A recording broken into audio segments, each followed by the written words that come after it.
Okay, so it's Joey Remenyi here from Seeking Balance Australia, and I've got a very special guest with me. Some of you will know my brother Dan Remenyi, and Dan's actually played a really integral and important part in me starting Seeking Balance and offering online resources to people who live all over the world.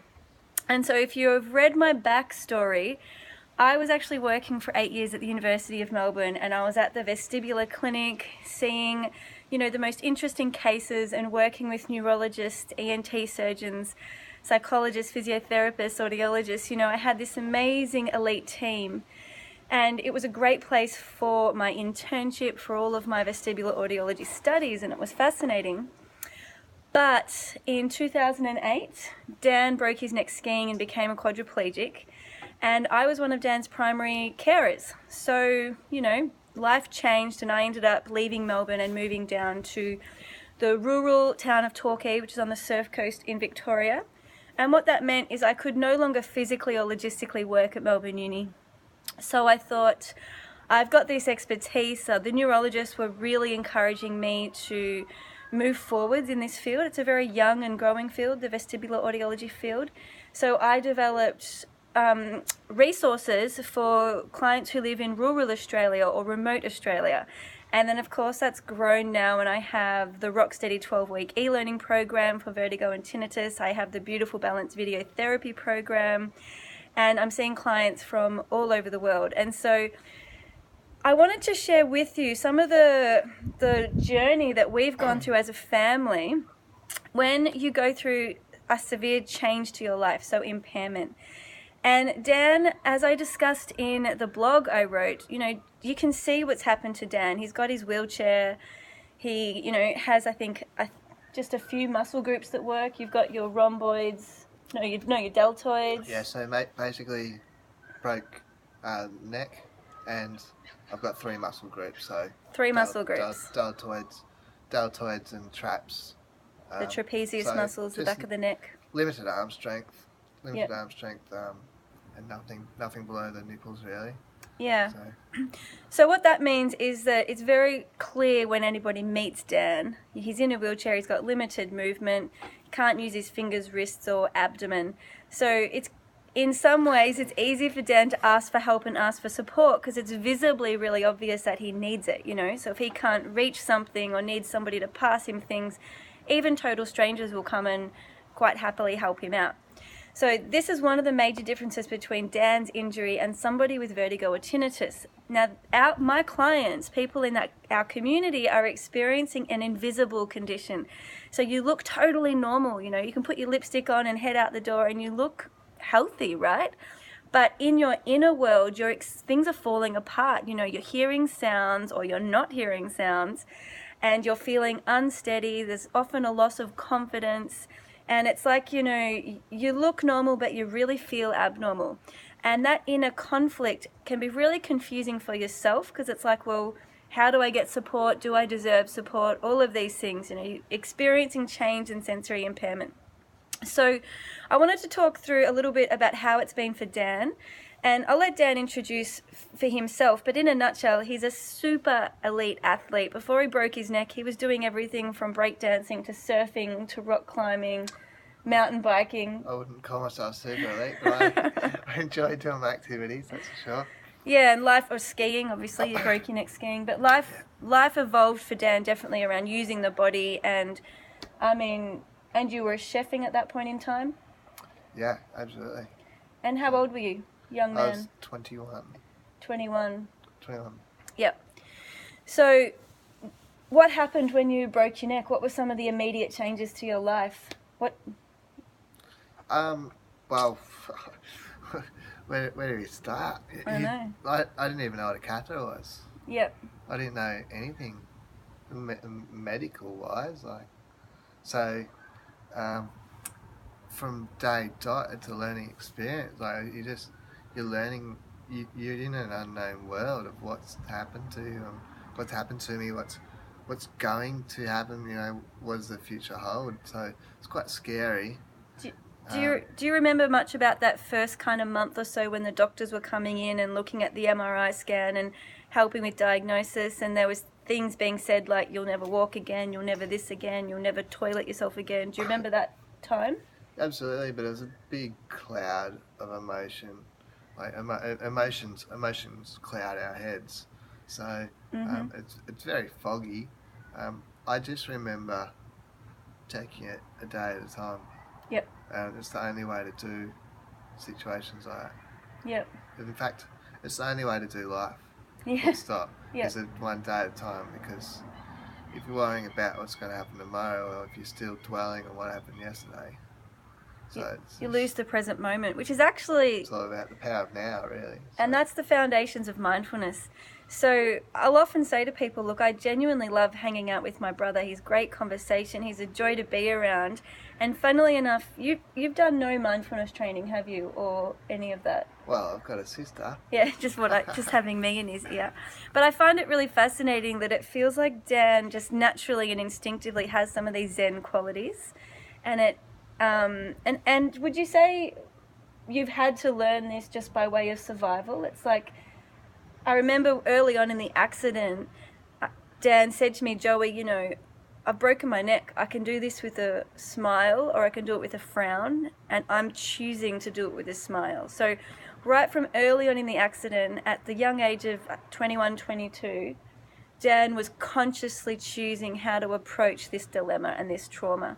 And what got you there? How did you do that? I think back then, like, because I was talking to you before, how my approach to life is constantly changing. My philosophy on life is constantly changing. My skills are constantly changing on how to deal day to day. And I've become more and more philosophical on life, and even my philosophies are changing day to day.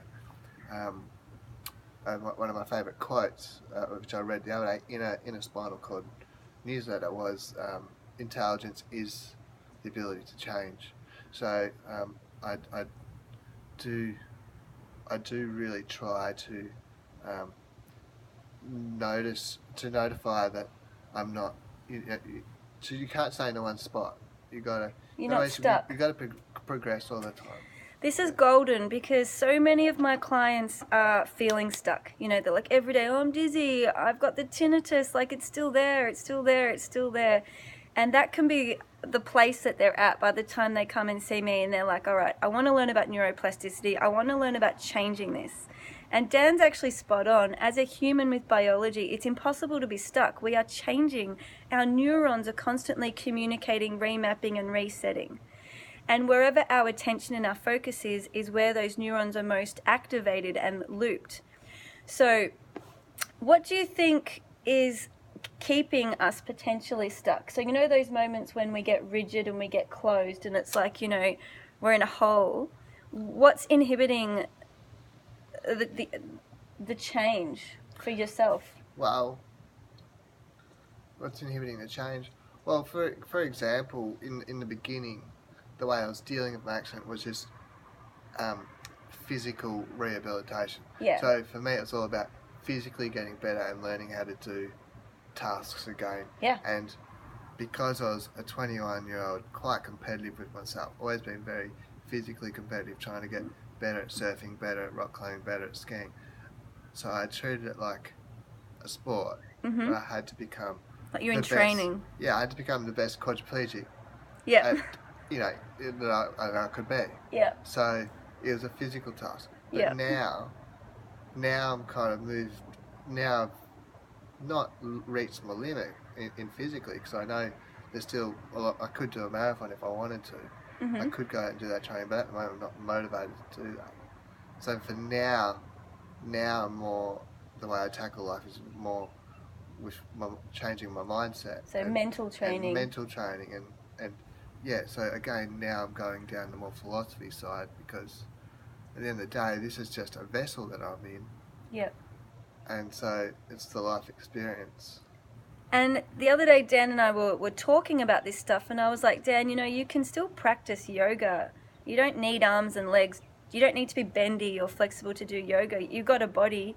You can feel, you can body scan, therefore absolutely all of that pathway of yoga and philosophy is accessible. And Dan said to me, You know, it's almost like the body is receiving like a signal, like a radio signal or a television signal, and all our job is to feel it. So we're constantly getting information coming from our shared universe, our shared world, and we can either be numb to that and suppress that information, or we can open up and feel it.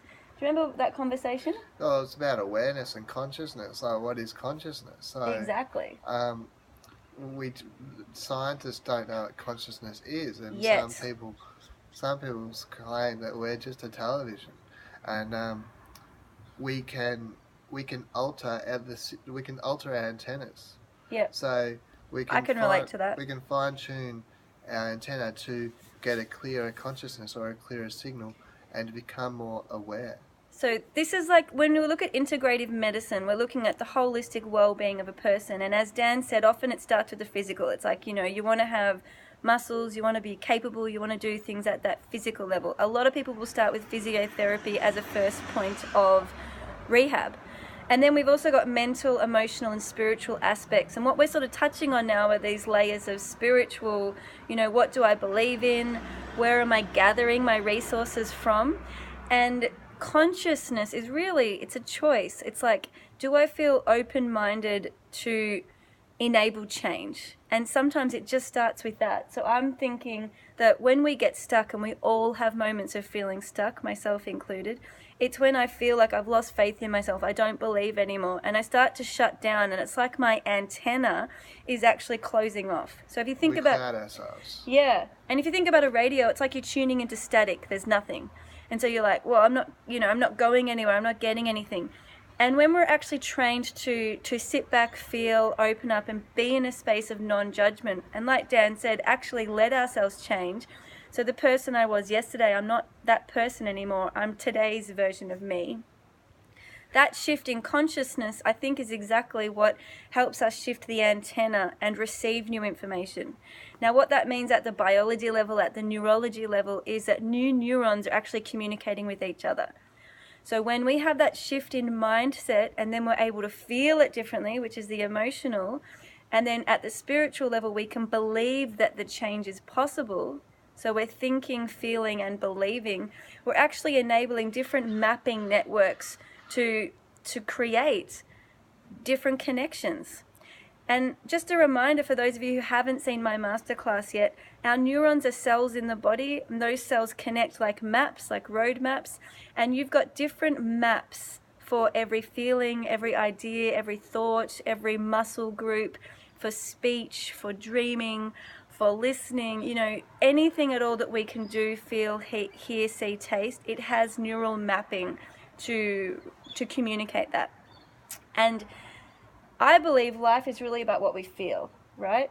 We're all ultimately chasing feeling good, feeling happy, feeling joy, feeling content. What do you think? That's a small question. So I believe life is about seeking wisdom. Yep. And what does wisdom mean for you? I believe even our souls are seeking wisdom. Mm-hmm. So what does wisdom mean for me? Wisdom means seeking the best way to go about things. Mm-hmm. Seeking, I think actually it's actually all about trying your best, probably. And how do you know when you're trying your best? Like, you know, if we come at this philosophy of there is no right and wrong, there just is. You know, what does it mean to be doing your best? Because you'd always be seeking. So this idea of open. Yeah. Learning, exactly. Like a humility. Open, yeah, exactly. Yep. I think our souls inherently are wise, like the wisdom is there, and I feel like we're just slowly revealing it, and every day of our lives we have access to more and more wisdom, like a readiness. You know, I guess it's like if I was to take up Russian, you learn a few key words and then every day you add on a bit. And, you know, you're only ready to learn different bits of the language as you're ready. It's a building block process. Absolutely. And so I think it's the same with our physical, mental, emotional, and spiritual learnings, you know. You can't do it all at once. It's a process of step by step. I'm just wondering, to finish up this kind of chat, you've been lucky enough to have a pretty good support team, would you say? Oh, yeah, fantastic. I mean, in hospital, how many hospital meals did you eat in that sort of year or so you were living there? No, yeah, none. So I definitely do. I'm very grateful. Another thing for life in life is you do have to be grateful for what you got. So I'm incredibly grateful for not only my family around, Luna. but just the ability of being able to pull through it as well. So yeah, absolutely. I'm not. I know that the way I've turned out, or where I am today, I wouldn't be if it wasn't for the people around me, and also just the person I am. But ultimately, I am this person because of the people around me as well. So, I'm incredibly. I've always said I had the best childhood that I've ever known. Well, we only know the one, don't we? Yeah, exactly. And I'm so incredibly grateful for the childhood that my parents gave us. And so, for that, I'm very aware that other people haven't had that. So someone else is going through this situation might found it much more difficult than me. And some people listening may not have family supports. They may not have people to turn to and get that sort of unconditional availability, which, and there's times when I can't help Dan. He says, can you do this? And I'm like, sorry, I'm not available. And you do need a team of people. And would you say that one of the skills in sort of becoming successfully impaired, let's say, so you've got a disability, but you're quite successful with this, you've taken on further studies, you're super engaged in the community, you're now a father of a beautiful 7-month-old boy, so you're very successfully living with your disability. Would you say one of the things you've had to learn is how to ask for help and how to receive help? Yeah, absolutely. And as you said before, even down the street, I go to the supermarket now and just go like, "Excuse me, can you get this down from the?" It's. I think a lot of a change in me happened when I was open to the spirituality that you're talking about, because ultimately I believe spirituality,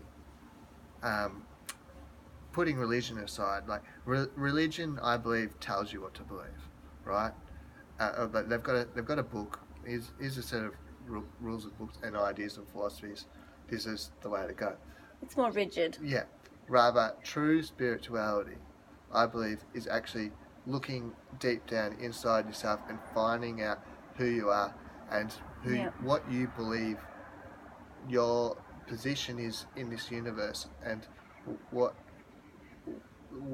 not what so much. Why am I here? Because that's such a big question. But it's finding out to be content with yourself. So, and once I found, I did feel an enlightenment at one stage in my life, and I've held on to that forever. And it was that inner happiness inside me. And now I've found that. You've got it. But ultimately now I find it so easy to ask someone down the street that I've never met before if they can help me do this or that, because I don't care what people think anymore, because internally I'm happy. So it's about when you're not really internally happy, you care so much about what other people think. Yeah. But then once all of a sudden you're happy, you don't care anymore. And I just want to follow that up by saying it's really normal to care what other people think. So that is a phase in our spiritual growth that we all go through.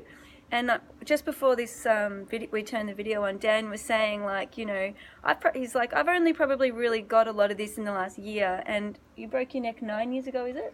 Yeah, absolutely. So it's a process of learning over years. And sometimes when things change in our body and change in our life and change in our circumstance, and we have to have the humility to sit back and go, what's going on here? And where am I with this? Where's my truth? That process is it's life-changing, and it can feel very vulnerable. It can feel scary. It can feel unknown. And imagine not having support through that. So imagine, being told, here's some medicine, go away and deal with it, or here's a device, here's this, here's that. And that's actually what a lot of people with vertigo and tinnitus are dealing with, is they're not really held in a supportive way. And on top of that, They're not in a wheelchair, so it's invisible, okay? They look normal, but in their world, they're going through a significant impairment. This is a big deal. So I just wanted to say it's normal that most humans actually care what other people think about them, and to get to that space of going, you know what, I am who I am, and I'm okay with myself, and I don't really mind anymore what other people think. I'm just going to carry on with my life. That is one of the places that we're all hoping to get to, and it takes quite a lot of work to get there. So Could I just add, I think, yes, tinnitus, you can't see it, and yes, you can see my spinal disability. injury. The thing is, every single person is dealing with stuff that you can't see. Yeah. And I also dealt with stuff I can't see because I did go through rehab with the positive attitude. I had so many people coming to me going, "Oh, Dan, you're so amazing, you're so positive," and then all of a sudden I had pressure on me to always be positive and amazing, and I could never feel down and depressed and whatnot. I remember that. And that was really challenging. So all of a sudden, yes, I am dealing with shit inside me that no one can see because I was brewing depression or or anger. Or whatever it is. When life is a head game where we all have shit inside there that no one else can see. But it's up to us to fix it. Yeah, or I would say, this is the woman in me, I would say rather than fix it, just feel it. It's when we suppress it or push it down that those feelings actually get looped in our neural mapping. So when we feel it, we can actually then release it and heal it. So I believe no one needs fixing. You're not broken, and if you're listening to this, I want you to know, yes, you can be feeling like the world is falling apart and it's confusing and you don't know where to turn, but you're not broken, okay? You don't need fixing. And this process of engaging consciously with neuroplasticity is a process that is different for everyone. There are physical, mental, emotional, and spiritual aspects. It's something that you embody and you walk. And I strongly recommend that you read about it, learn about it, and when you feel ready, actually sign up and get started with it. But a lot of my clients were really keen to hear you talk, Dan, so thank you so much for taking the time. Thank you very This much. is Luna. We didn't introduce Luna, but it's Dan's dog. Hello. We're going to sign off. It's a bye for now. Thank you so much, Dan. I always Pleasure. love hanging out with you. And I'll see you around. Bye, everybody. Bye-bye.